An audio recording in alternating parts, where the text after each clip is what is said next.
Hi everyone, this is Aman Raj here and welcome to AMB Pi. In this video, I will explain you how to solve this question. But before this, please subscribe my channel and hit the bell icon also.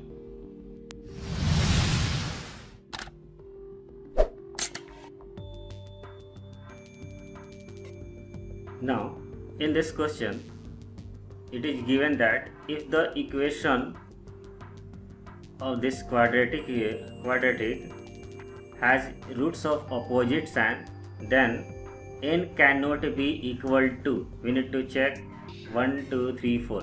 So the solution is, this equation has roots of opposite sign and it is possible when the quadratic equations discriminant is greater than equal to 0. It means this will be real solution, and the product of the roots must be less than 0.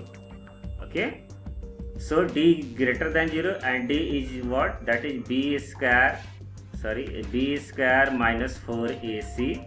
This is b, so b square minus 4 into 2, 8, 4ac, that is 4 into 2, 8, and this is c.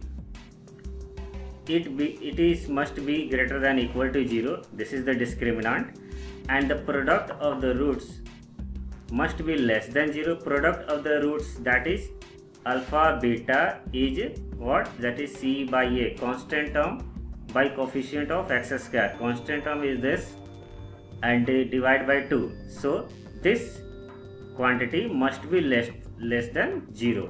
By simplifying this, we get this: n square minus 4n must be less than 0.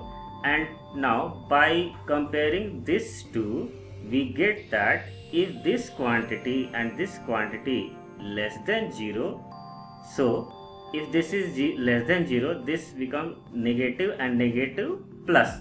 It is square, so already positive, and then by this, if this is plus, then already positive. So overall discriminant will be greater than equal to 0. So the quantity of this n square minus 4n must be less than 0. Now taking n as a common, the n into n minus 4 is less than 0. By using the properties, we get that n can be from 0 to 4. 0 not included and 4 not included. So from greater than 0 and less than 4. So n can be greater than 0, that is 1, 2 and 3, but less than 4, so 4 cannot be. So n cannot be equal to 4, so the correct option is D. I hope you understand this solution, and please subscribe my channel AMB Pi.